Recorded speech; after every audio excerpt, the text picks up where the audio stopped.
各位香港嘅街坊老友記，大家好。聽師傅講一句，你而家先放低手頭上做緊嘅嘢，洗緊菜嘅放低棵菜，睇緊電視嘅校細個音量，揾張替舒舒服服咁坐低，靜下心來聽我講。你今日喺茫茫人海之中，演算法將呢條片推送到你面前，你仲要左入嚟，我話俾你知，呢個絕對唔係偶然，呢個係天意。係你命格裏面嘅偏財星開始駐燈，係老天爺借住師傅把口要嚟點醒你。各位老友記，你不如而家行去塊鏡前面望下自己，你今年幾多歲啦？50過外，60，定係已經退咗休，攞緊長者窮啦？你回頭望下自己呢大半世人，真係百般滋味在心頭。由70、80年代香港經濟起飛嗰陣，你做工廠又好，做地盤又好，做寫字樓又好，日做夜做，日日同人逼巴士、逼港鐵，為咗供嗰層幾百成嘅樓，為咗頭家，為咗供啲仔女讀書，你捱生捱死，流咗幾多汗，受咗老闆幾多氣，有苦自己知，牙血和血吞。但係結果呢，大半世人過去啦，仔女係大個咗，但係佢哋有佢哋嘅世界，家用又俾得唔多。你望下自己個銀行戶口，係咪依然覺得好緊手？係咪依然會為咗幾千蚊嘅水電煤，為咗去街市買餸貴咗幾蚊而皺眉頭？有時行過金鋪想買條金鏈俾自己，都要諗過度過。晚年生活好似除咗等政府份生果金，就再冇咩盼望。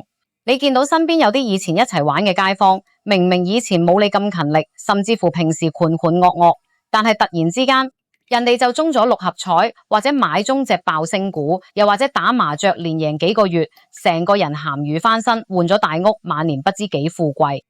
每當呢個時候，你心入面係咪好唔平衡？係咪會喺度怨天怨地？點解我咁努力，發達嗰個永遠都唔係我？點解我條命咁苦？老天爺係咪猛？特別係最近呢大半年，你係咪覺得自己頭頭碰着黑，好似做咩都唔順利咁，無端端跌咗幾百蚊？打親麻雀都輸，仲要係出住俾啲衰人，身體又開始投訴，今日腰酸，聽日膝頭哥痛，去睇醫生又話冇咩大礙，甚至乎連落街食個早餐都會無端端同個伙計或者隔離台鬧交，惹埋一身怨氣。好多老友記遇到呢啲情況，第一時間就去查通勝，心諗死啦，我今年係咪犯太歲啊？係咪行衰運啊？係咪我老啦？個天要收我啦？各位街坊，如果你有呢種想法，你真係大錯特錯啦！大錯特錯，我今日就要打破你幾十年嚟嘅一個錯誤認知。你記住師傅呢句話：天將降大財於斯人也，必先亂其磁場，空其財富。你以為呢啲係黑仔？你以為呢啲係倒霉？喺我哋真正識睇風水命理嘅人眼中，呢個叫做財氣沖天前夕嘅大徵兆，係老天爺準備派一筆極大嘅橫財俾你之前，強行幫你做緊嘅大洗底。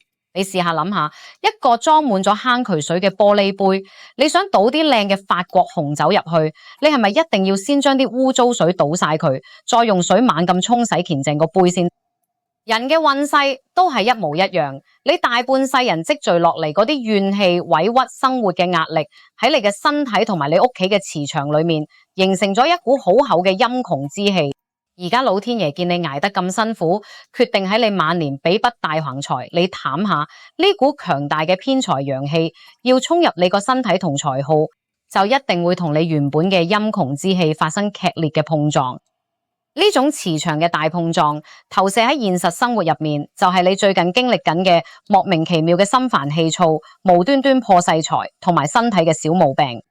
老天爺係用呢啲所謂嘅小劫嚟幫你擋災排毒，幫你將個財耗清空，擴大你嘅承受能力，等你可以完完全全接得實接下來嗰幾十萬甚至幾百萬嘅大橫財。但係點解咁多香港人明明財神爺已經行到去佢屋企鐵閘門口，最後都係食白果，繼續窮到撚？因為你哋糊塗啊，唔識睇天機啊！當老天爺幫你大洗底嗰陣，你因為唔明白背後嘅玄機，你選擇咗抱怨、發脾氣，甚至周圍唱衰自己。你日日喺度怨，哎呀，我好窮啊，我好黑仔啊！你知唔知？你講呢啲說話，就等於親手喺你個財庫度鑿穿個大窿。你用負能量將啱啱凝聚起嚟嘅財神旺氣全部打散晒。財神爺最怕咩人？最怕啲成日怨天怨地、成身負能量嘅人。見到你咁樣，財神爺搖搖頭，轉身就去咗隔籬屋，將原本屬於你嘅橫財派咗俾你個鄰居。你話可唔可惜？你話冤唔冤枉啊？所以老友記，你今日既然有緣刷到師傅呢條片，你就係執到寶。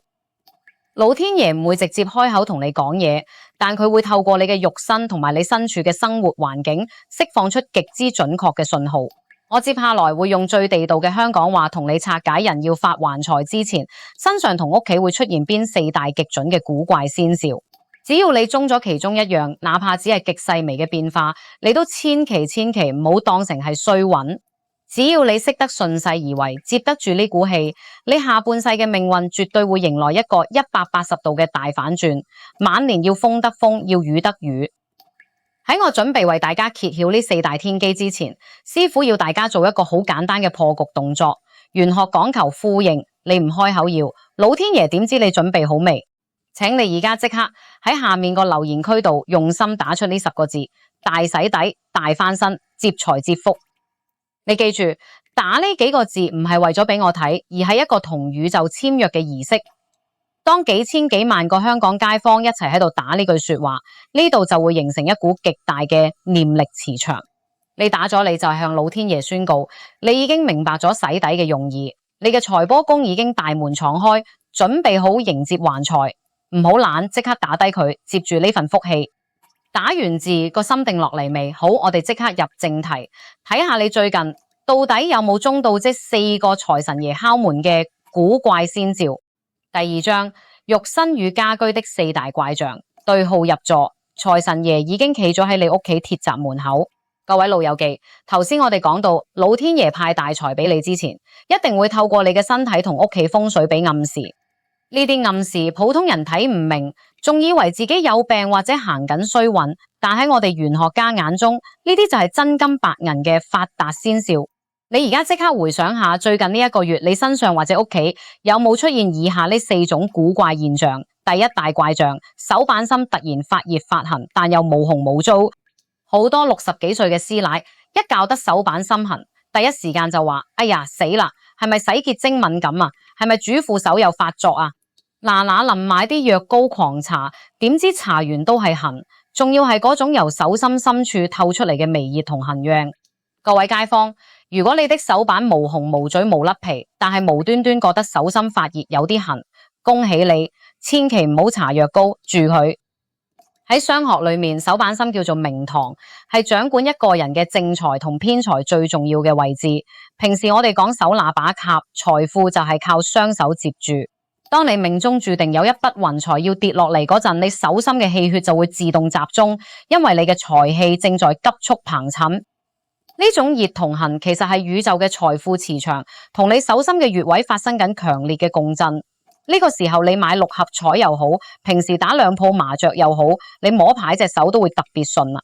記住，當你手心發熱發痕嗰陣，千祈唔好猛咁搞，你搓雙手喺心入面默念3次和氣生財，財源廣進，等股財氣慢慢深入你嘅命宮。第2大怪象，屋企露台啲植物枯木逢春，富貴竹無端端生得特別茂盛。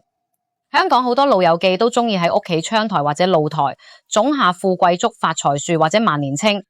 香港啲樓咁逼，好多時陽光唔夠，啲植物種得耐，就算你日日淋水，佢哋都係半生不死，黃金金咁款。但係如果你留意到最近屋企嗰盆放咗幾年，平時無雷公咁遠都唔長多塊葉嘅植物，突然之間好似食咗補藥咁，飆出幾塊好綠好有光澤嘅新葉。甚至乎嗰盆買翻嚟從來未開過花嘅鐵樹桃花，突然之間結咗花苞，開出花來，你以為只係天氣好，大錯特錯。風水學上，植物係對屋企氣場最敏感嘅生物，植物突然枯木逢春，代表你屋企嘅生氣同旺氣已經徹底擊退咗原本嘅衰氣。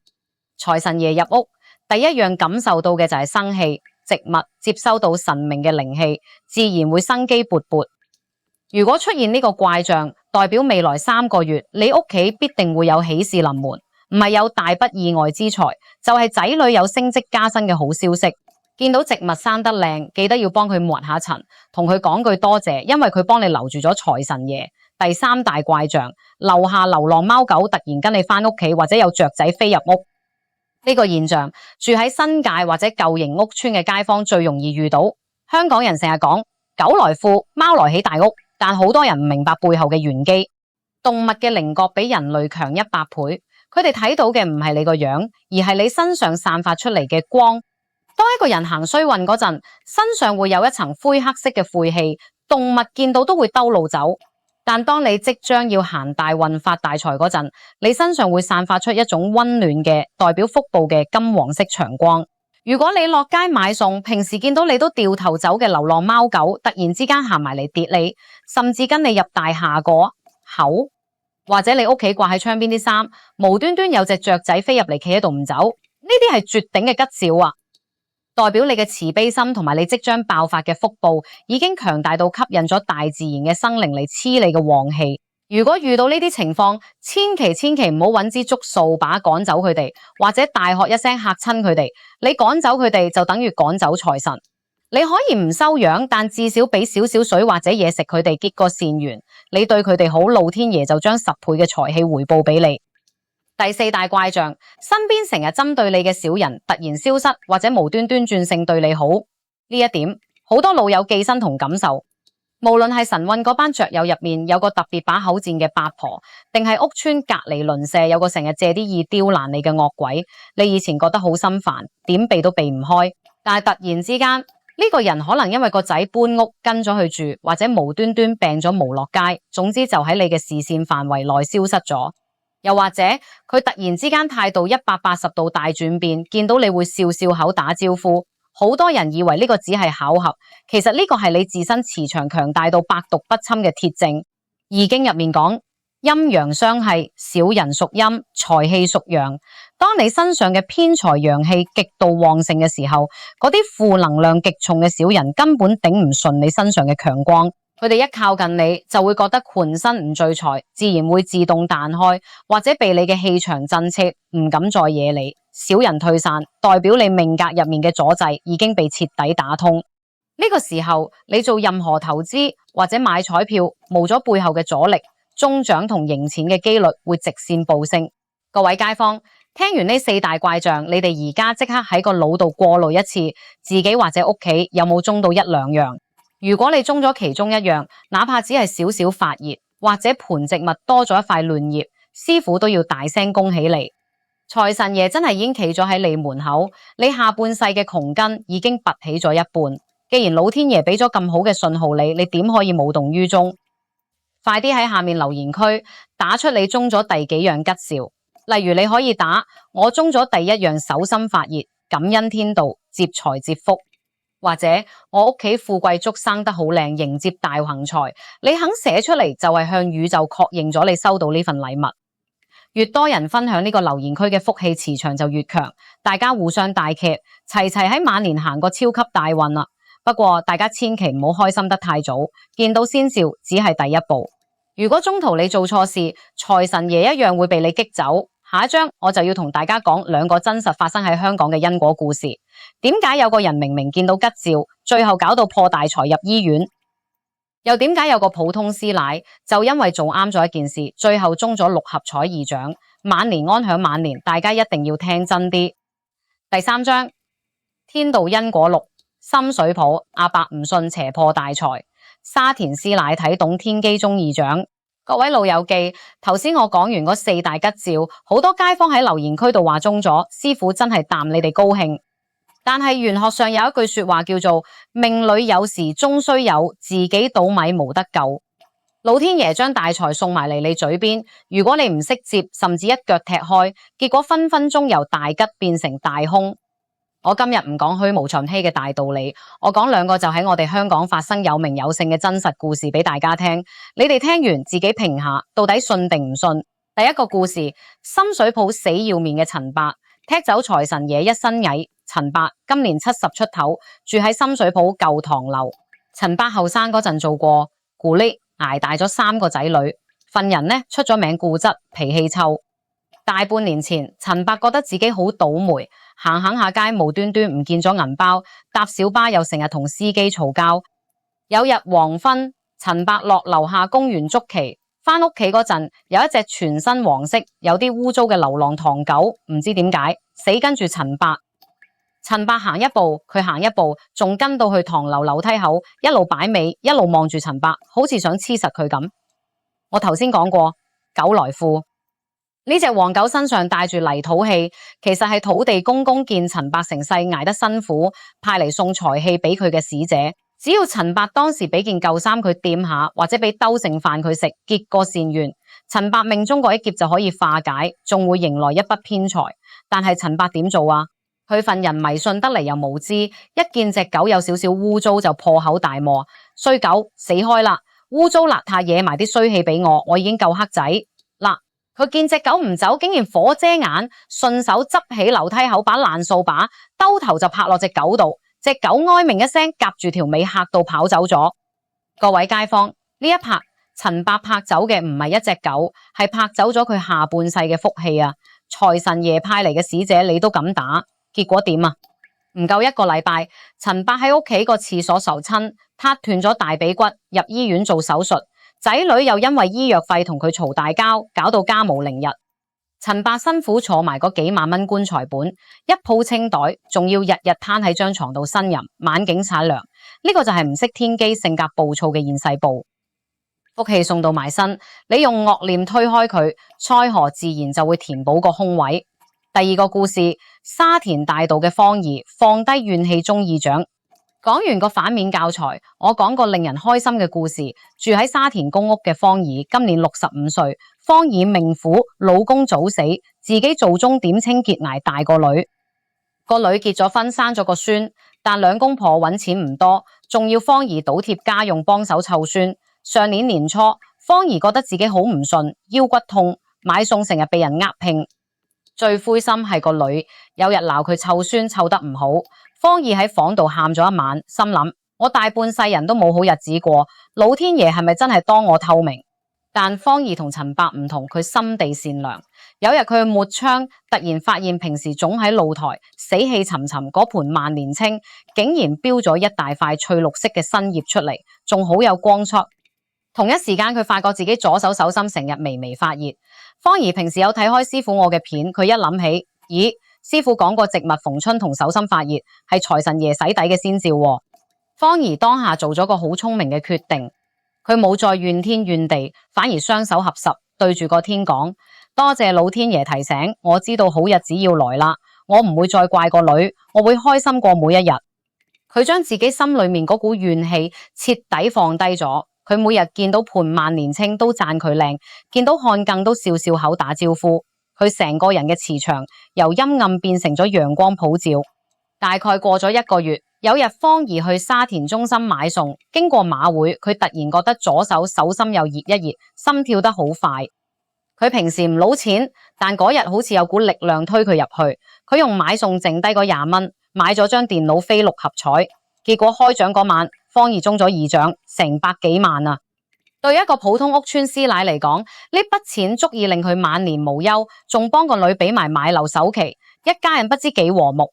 各位老友記，你睇到陳伯同方怡嘅分別未？天機，老天爺一定會俾，但接唔接得住係睇你嘅心。你個心充滿怨恨、暴躁、自私，財神爺見到你都掉頭走。你個心充滿感恩、寬容、善良，財神爺自然會將金銀珠寶送入你屋企。聽完呢2個故事，你反省下自己，最近你係咪成日為咗啲瑣碎事同仔女嘈，同老伴嘈？如果係你而家即刻要停啦，你每發一次脾氣就係燒緊自己一張銀紙。我希望睇緊片嘅每一位老友記都可以做沙田嘅方怡，而唔好做深水埗嘅陳伯。如果你願意放低怨氣，敞開心胸迎接財神，請你而家喺下面留言區打出對自己嘅承諾：和氣生財，善心接福，我願做有福之人。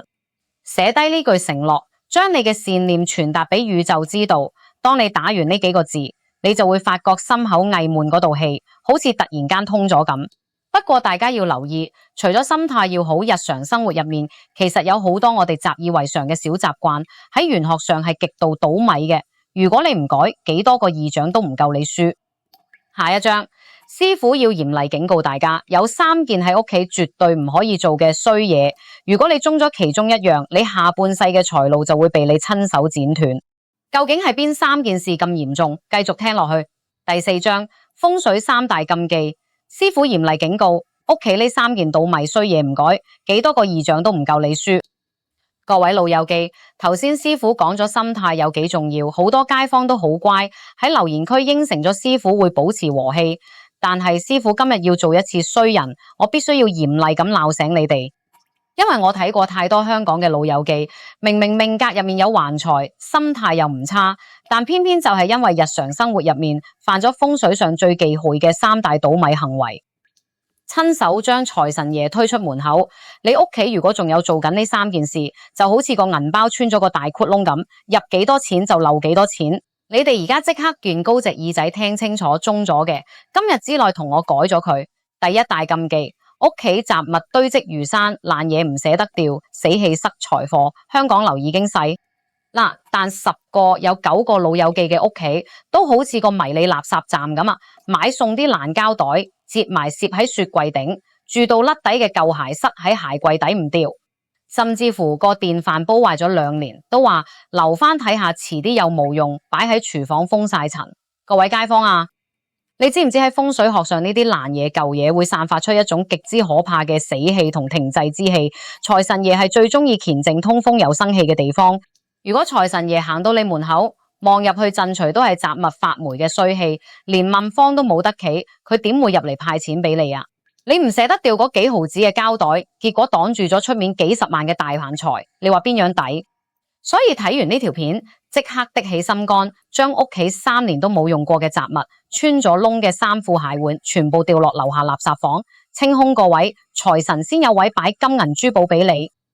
第2大禁忌，食飯台上面擺滿藥丸同藥水，藥氣沖天壓財氣。呢一點我咁講，全香港有80%老友記都中招。人老咗，梗係有啲血壓高、膽固醇嘅藥要食。好多長者為咗貪方便，怕自己唔記得食藥，就將啲藥袋、藥丸盒大大盒咁擺喺客廳將食飯台上面，或者茶幾最當眼嘅位置。大錯特錯啊！食飯台喺風水上象徵住一家人嘅內明堂，亦即係你屋企嘅財富。你日日將啲藥擺喺財貨上面，即係話俾老天爺聽，我屋企啲錢全部都要用嚟睇醫生、買藥食，呢個叫做藥氣沖天壓財氣。就算你有筆橫財入屋，最後都會因為無端端有大病，全部進光晒俾醫院。師傅教你，藥一定要食，但食完之後必須要收埋落櫃桶，或者擺喺一個有蓋嘅不透明盒入面，千祈唔好俾啲藥丸日日見光，咁樣你嘅健康運先會好，財貨先至鎖得住。第3大禁忌，日日喺度唉聲嘆氣，一嘆窮3年。有啲老友記坐喺梳化度睇睇下電視，無端端就唉，落街行2步又唉，好似成個世界欠咗佢咁。你知唔知人嘅心口有一團陽氣，亦即係你嘅元氣同財運之火。你每嘆一次氣，就好似吹蠟啫咁，將自己心口嗰團旺氣吹熄一次。廣東人有句老說話，一嘆窮3年，再嘆病纏綿。呢句說話係真。財運最怕咩人？最怕啲眉頭深鎖、愁雲慘霧嘅人。你越嘆氣，衰神就越中意跟住你。你越嘆氣，你面上面嘅福德宮就會越暗沉。由今日開始，就算遇到唔順心嘅事，深呼吸，將個哀字吞落肚，轉做一句算啦，好小事啫，或者好快冇事，用正能量去化解佢。各位街坊，師傅講到口水都乾，就係想你哋好啊！你哋而家即刻自己對號入座，上面呢3大禁忌，你中咗幾多個？如果你發現自己平時真係有做呢啲倒米行為，唔使驚，只要你肯認肯改，老天爺一定會俾機會你。請你即刻喺下面留言區勇敢咁打出呢句說話，當係一個破除衰氣嘅儀式，破除壞習慣，清空衰氣，迎接大財神。記住，打出嚟就係提醒自己要改。你屋企恬靜咗，食飯台冇晒藥，人又笑口常開，我包你唔出3個月，好運一定追住你嚟咬。好啦，當你清空咗屋企嘅衰氣，調整好自己嘅心態，財神爺已經喺你屋企坐定定啦。但係點樣先可以將老天爺派俾你嘅大洗底橫財，完完全全1蚊都唔漏咁鎖入你個戶口度呢？下一章亦都係最重要嘅一章，師傅會無私分享一個由古法風水秘傳落嚟，簡單到每個老友記喺屋企都做到嘅引財入戶終極秘法。只需要用到你屋企廚房嘅兩樣日用品，就可以幫你佈一個強大嘅吸財局。想下半世唔憂柴唔憂米，你千祈唔好走開，即刻聽埋落去。第5章引財入庫終極秘法，廚房兩件寶鎖住大橫財，晚年安康唔使愁。各位街坊，頭先師傅教你哋睇吉兆清衰氣，就好似幫你打通咗條財路，等財神爺可以順利行入你屋企。但係財神入咗屋，你點樣令佢坐低唔走，甚至乎將佢手上嘅真金白銀完完全全鎖入你嘅戶口？今日師傅就將一個古法風水裏面極之靈驗，但又簡單到人人都識做嘅引財入庫秘法，無私咁公開俾大家。你唔使去買啲咩貴價風水擺設，你只需要用到你屋企廚房入面嘅兩件寶物。係邊兩件寶物？第一個散紙銀仔，最好係金色嘅神沙，例如5蚊銀或者5毫紙。第二，你屋企個米缸，點解要用米缸？喺我哋中國傳統風水學入面，廚房係一家人嘅內財貨，而米缸就係財貨入面個保險箱。古語有云：米缸常滿，富貴吉祥。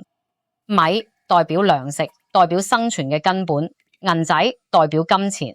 秘法好簡單，你今晚或者聽朝跟住我咁做，揾一個乾淨嘅紅底利是封，將嗰個5蚊銀放入去，封好個口，然後去到你廚房個米缸面前，用雙手將呢個裝住銀仔嘅利是封深深咁埋入啲白米最底部。當你將利是封順入啲米度嗰陣，你個心入面一定要默念3次呢句說話：財歸財庫，食動常滿，家宅平安，大吉大利。各位老友記，呢個動作看似簡單，其實背後嘅玄學力量大到你唔信。白米屬土，土能生金，你將金錢埋喺土入面，就好似種咗一棵搖錢樹咁，啲財氣會喺你屋企個保險箱入面慢慢發芽膨浸。做咗呢個引財入庫局，代表你下半世人有錢有糧，唔使心慌。無論老天爺派幾多橫財俾你，你都接得住，鎖得實。各位睇緊片嘅老友記，師傅今日講咗咁多，其實最終嘅目的得一個，我哋60、70歲人大半世人都奉獻晒俾家庭俾仔女，捱到周身病痛。我哋求發大財，唔係為咗去買名車買豪宅，亦唔係為咗去威去揚。我哋求嘅係一份底氣同尊嚴。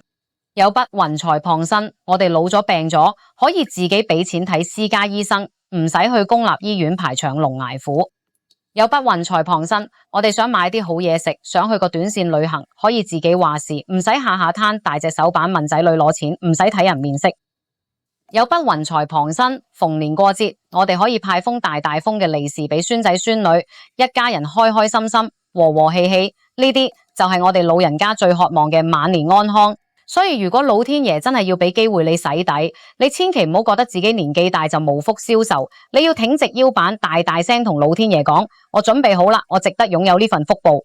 各位街坊，如果你睇到呢度，證明你同師傅真係好有緣分，亦都證明你嘅財運已經喺度蠢蠢欲動。而家師傅要求你做最後一個，亦都係最重要嘅接財儀式，請你即刻喺下面嘅留言區打出呢句終極密碼：米缸常滿，晚年安康，感恩接大財。你打出呢句說話，就等於喺你嘅命運簿上面吸咗個大嘅金印。仲有獨食難肥，好運係需要分享嘅。如果你身邊都有啲識咗好多年嘅老友記，着有塵運客，佢哋都捱得好辛苦，請你即刻將呢條片分享俾佢哋睇。你轉發一次就等於幫人結一次善緣，菩薩會記低你呢筆功德，將你嘅福報再放大10倍。同時記得埋讚好同訂閱師傅個頻道，以後有咩逢凶化吉嘅天機，師傅第一時間通知你。祝願全香港所有老友記身體健康，財源廣進，晚年大富大貴。我哋下條片見，拜拜。